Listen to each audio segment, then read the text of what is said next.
Hi, welcome back to learning about the secrets of living long life and healthy life, maybe forever. Well, last time we talked about that are there any special secrets for long life? And we came to the conclusion that actually not. There is no one secret. Everybody has its own unique course of life history. We all age differently, we all live differently, we all die differently. Life is the process of becoming original, finding your authentic self. So don't look for magic single solutions to all the things. So we need to understand then what affects our health, what affects our life, what will affect our future possibilities or of diseases or not having disease. I have already talked about that there are no genes which give us, say, problems for aging. Evolution has not made any enemies in my body which give me the problem. The problems happen because our friend cannot function perfectly forever. It only functions for about 45 years nicely. But after that, things start going wrong. In this system or that system, even our defense systems start becoming weaker because evolution hasn't put resources for that.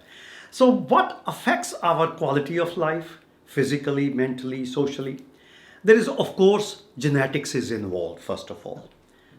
Genes have a role. There are no genes to cause aging, but there are genes to keep health. These are called survival genes or longevity assurance genes. And if you have the parents who lived long life or grandparents who lived long life, you also have a little better chances than other members of the population to have longer life. And that's the genetic element.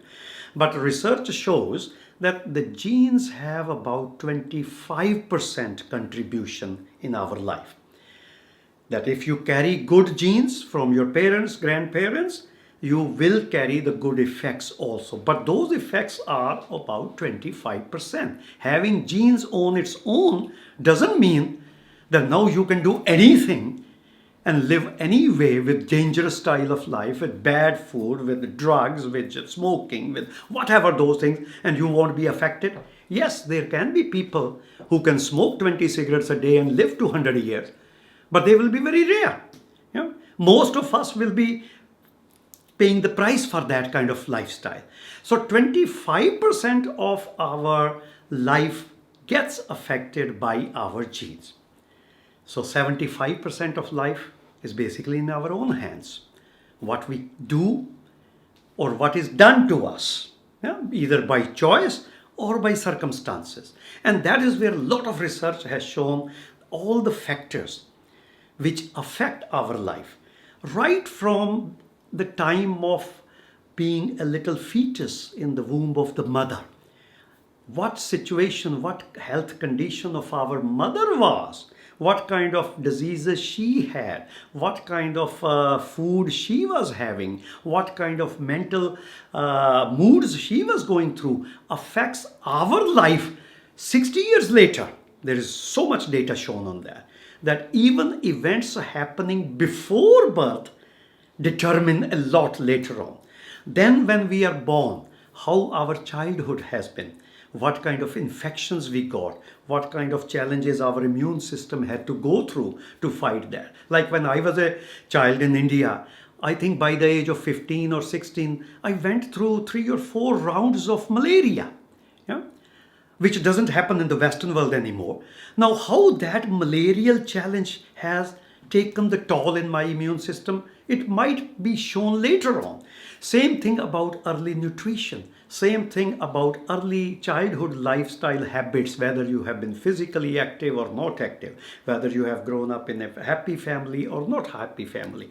All these factors start affecting our lifespan, our old age, our possibilities of diseases. Even social factors like education. There is beautiful data showing that every 1 year of education at the university level actually adds about 2.5 or 3 years to the maximum lifespan. Yeah?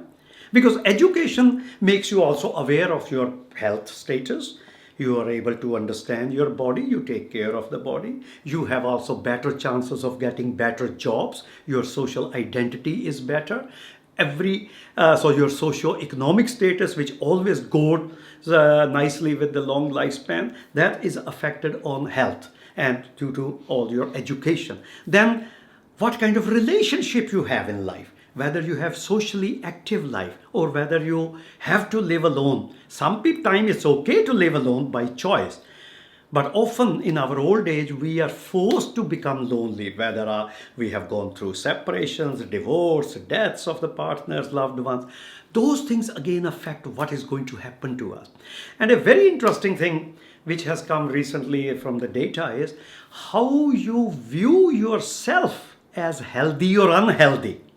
Yeah, if I ask you, are you healthy? And you say, yes, I'm pretty healthy.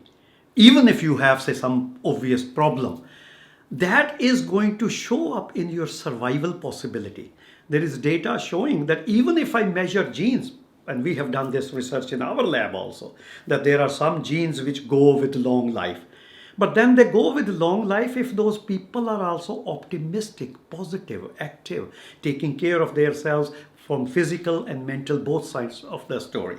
So these things, both genetics and the lifestyle factors, some are under your own control, some are not under your own control. What happened to you before birth, early childhood, early youth, maybe they are not under your own control, at least now, when we are, say, in the aging part of the story. But there are lots of things which we can do. But we have to be realistic about also that. We cannot just expect things to happen in a non-scientific way or a wishful thinking way. That yes, we can do. If we want to live long, then we have to prepare to become old also. Nobody wants to become old. Nobody wants to be told that you are old. Why are we so terrified of old age? Are there any scientific and sociological reasons why we are afraid of being old?